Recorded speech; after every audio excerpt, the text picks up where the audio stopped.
Okay, so this is the new developer backyard that we just got the other day, and I think it's interesting that we kind of got a developer backyard kind of out of nowhere. I feel like dev backyards have been extremely inconsistent lately, but we did finally get a new one, and this is right before Evo.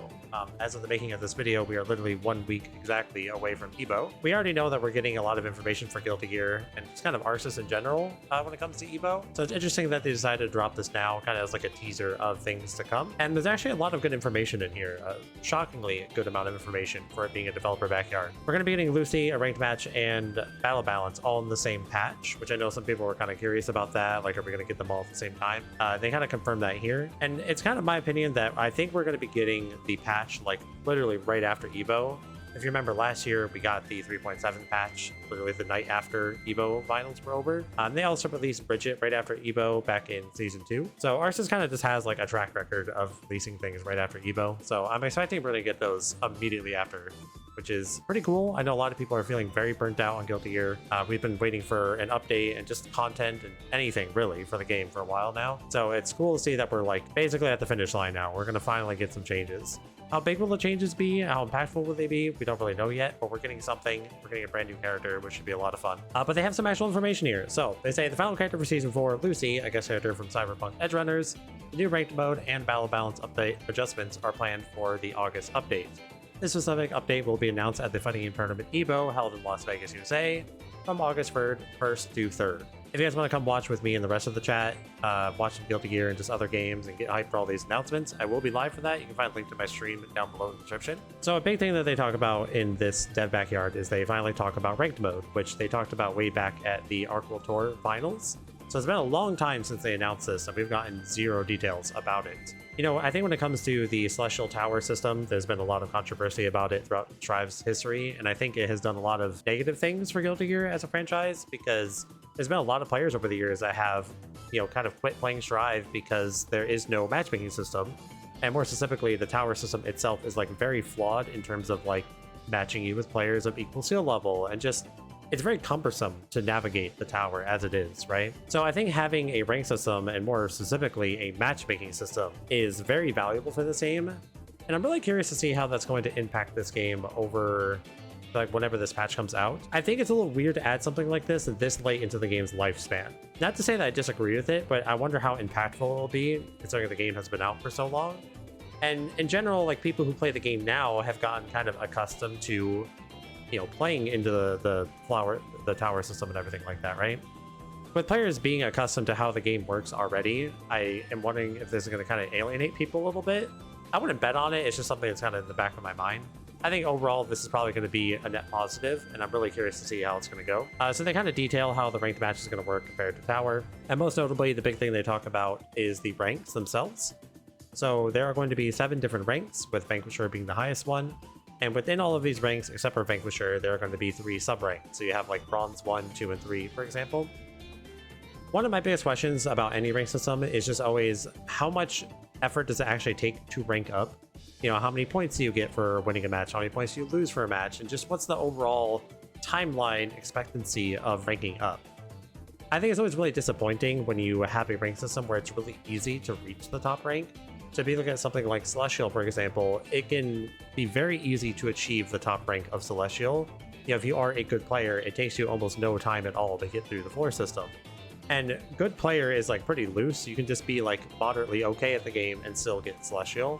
And I think that works for like lower ranks. I actually think the tower system is pretty good for keeping more casual or just like very inexperienced players away from the players that kind of know what they're doing, so to speak. But in terms of being like an actual rank system and a matchmaking system, I think it's pretty poor. So I do hope when it comes to this rank system, it's actually pretty meaty. I hope it actually takes a while to rank up in this game. And I hope that matchmaking times and, you know, connections and stuff like that aren't too bad. Mostly though, I just hope it works as a good matchmaking system. I hope that you can hit the matchmaking button and find somebody relatively close to your skill pretty effectively. So down here we can read some of the things that they say about ranked mode. Ranked match is a character specific, making it a mode for players accustomed to fighting games who want to test their skills with each character they use. So this is confirming that it is by character and not just your account, which is always cool. It means you can kind of hop around other characters and rank them up. Ranked match will begin with 10 placement matches to determine the appropriate rank. I think 10 is like a lot, but that's interesting. Based on the win-loss of these placement matches, the most suitable rank will be assigned to the current character. If your highest ranked character is at Vanquisher rank, you will start at a set rank even if you lose all of your placement matches when starting a ranked match with another character. This system makes it easier to avoid unintentional smurfing.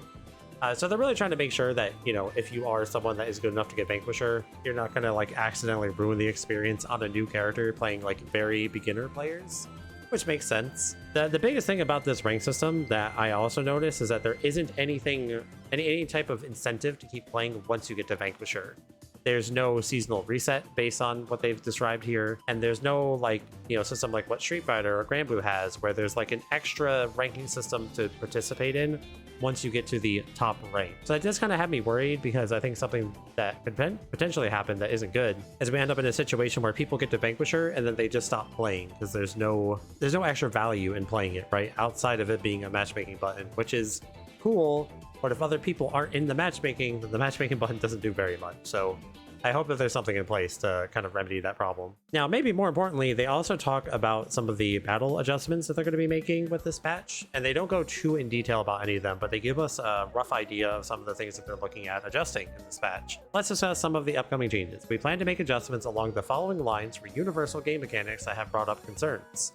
Revise the properties of Wild Assault. The plan is to produce a utility and dependency on Wild Assault.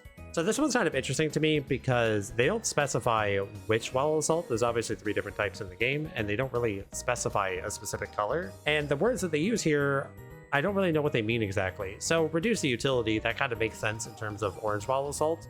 Orange Wild Assault really is just the kind of do everything move. It's great for block strings, it's great for combos. But the other ones don't really fall under that category. Like Blue Wall Assault isn't really utility, it just does like the one thing really well. Same with White Wall Assault. And then dependency is kind of a weird word. I feel like what this word mostly means is like they want it to be less of a crutch. They want people to lean on it less. But when you say dependency, it almost kind of sounds like you want the characters to depend on it less, which to me almost reads like you want those characters to have other things they can do that aren't Wild Assault, which isn't inherently a bad thing, I guess. But, you know, I don't think a lot of people want to see a lot of buffs on a lot of these characters, so I'm curious what they actually mean about this. But it is cool that they're looking at Wild Assault in general, so I'm curious to see what that's ultimately going to mean. Revise the effects of Guard Crush. The plan is to make it easier to deal with. So it's cool that they're looking at Guard Crush, but this wording technically doesn't really mean much. It's like, make it easier to deal with in what way? If I had to guess immediately, the most obvious thing that they would want to change in this regard is add throw protection to Guard Crush. I've said for a while now that the reason that Guard Crush exists, ultimately, is it's Arxis' way of creating unique amounts of block stun. Because generally this game works on the attack level system where, you know, the amount of block stun a move does is just tied to the attack level. And there aren't really any exceptions to that except for Guard Crush moves. For the longest time, I always felt like Guard Crush shouldn't do anything except be a unique form of block stun. It doesn't need any like unique attributes attached to it. Currently, right now, you don't have throw protection when you're in Guard Crush, so, you know, you can't mash on a throw attempt or anything. And you also, like, essentially don't have cross-up protection because you don't get auto guard when you're in Guard Crush, so left-rights are really strong on Guard Crushed opponents. I don't know if they're going to target all of that, but it does, you know, make me happy to see that they're targeting Guard Crush at all. And this mechanic has been complained about for the longest time, so I hope it's finally being addressed properly. And then lastly, we have revised the specifications around the risk level. We are aiming for adjustments where a small amount of accumulation no longer easily leads to high damage compared to before. This was kind of interesting because I didn't really think they'd keep targeting like damage and risk. Obviously, you know, damage and risk is pretty ridiculous even still after all of the changes they've made.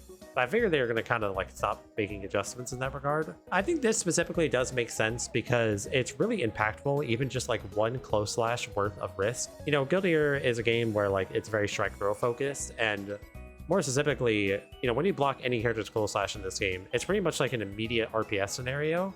And that scenario is very impactful because of how much damage it can deal, largely because of the risk that you gain, even just from that one close slash.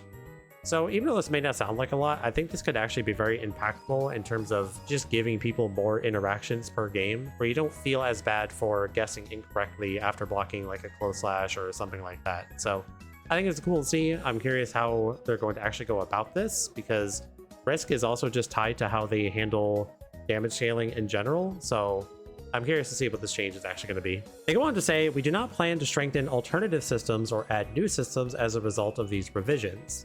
individual character adjustments will be made based on the revisions of these universal mechanics. This line, I think, is either encouraging or almost kind of worrying, depending on how you want to read it. So individual character adjustments will be made based on the revisions of these universal mechanics. One way to read this is that, obviously they're making system changes, so the changes they make to the characters in this patch should, be in consideration with how these mechanics are being changed, right? In the past, ArcSys has had a history of making pretty big system changes, but not really changing the characters according to those system changes, and sometimes vice versa. So this could just be a confirmation of like, hey, we are actively really considering how these changes are going to affect the characters while we're balancing them, which is a good thing. The alternative way to look at this, which is a little bit more negative, is that they are only making changes to these characters based on these system changes and nothing else. Because as good as these system changes sound, right? These are all good things, at least, vaguely on how they worded them. We don't know exactly what they're doing, but on paper, it sounds good, right? It's not enough on its own, though. Strive has a problem mostly on a character level right now. There are a couple of system things that I think cause a lot of problems, but largely, I think what people really want to see is character changes. Namely, a lot of the very strong characters in this game, I would say there's a good, 10 or 15 characters that actually need, impactful changes to the character themselves. So if this reads as just, we're changing things relative to these mechanics and nothing else, that's kind of cause for concern, I think. But it's really open to interpretation. I don't really know what their wording is supposed to mean with that. There's also a lot of grounds to say that, some of these changes obviously do affect some of the strong characters. Nerfing Ball Assault technically affects the whole cast, depending on how they're going about it. Nerfing Dark Rush only affects some of the strong characters. If you look at something like Leo, for example, Leo isn't strong because of Dark Rush. He has it, but it's not particularly that valuable to his kit. It's not really why he's a strong character. And then things like risk level, it's cool to see that characters are going to be doing less damage, right? A lot of the characters that are strong right now are strong because they live too many interactions. So characters like Johnny and Potemkin and Leo himself and Gold Lewis, a lot of these characters live so many interactions, and there is nothing about these system changes that imply they're going to change that. One of the biggest problems with the game right now is high health characters living too long and specifically generating a lot of tension and burst for getting hit and being able to make comebacks with those resources. There's nothing in here that implies they're going to be looking at that. And maybe they have more character specific plans for that, and that's why it's not listed as a system change. But it's just something that I think is a little concerning that isn't mentioned here. So other than that, they don't really mention anything else. Nothing else in here is really worth talking about. But I do think this is some cool bits of info to get right before Evo. And the last little thing I want to mention in this regard too is, they've already kind of alluded to the fact that Guilty Gear has some major plans after Season 4 is over. Whether that's a Season 5 or a title update or whatever it may be, we don't know. I am curious how far away that is. So if you think about patch 3.7 going into 4.0, it was about a 3-month gap, I think. They had the major season patch pretty soon after the last Season 3 patch. There was a lot of ramifications with that because Season 4 was not a great patch, not even just in terms of the changes they made, but it was also just very buggy and felt unfinished. So I hope that doesn't happen again. I hope we don't just end up in a situation where we get a decent, impactful, balanced patch, and then a couple months after we get a big season patch that just isn't good. But that's pretty much all I have to say about this. Of course, I do want to know down in the comments below, how do you guys feel about the stuff we learned about in this dev backyard, and what are you guys really looking for in terms of, these Evo announcements and what the patch is going to include and just everything beyond Season 4. Let me know what you guys think down in the comments below. I'd really appreciate to hear that. Anyways, thank you all very much for watching. I hope you enjoyed, and I'll see you in the next one.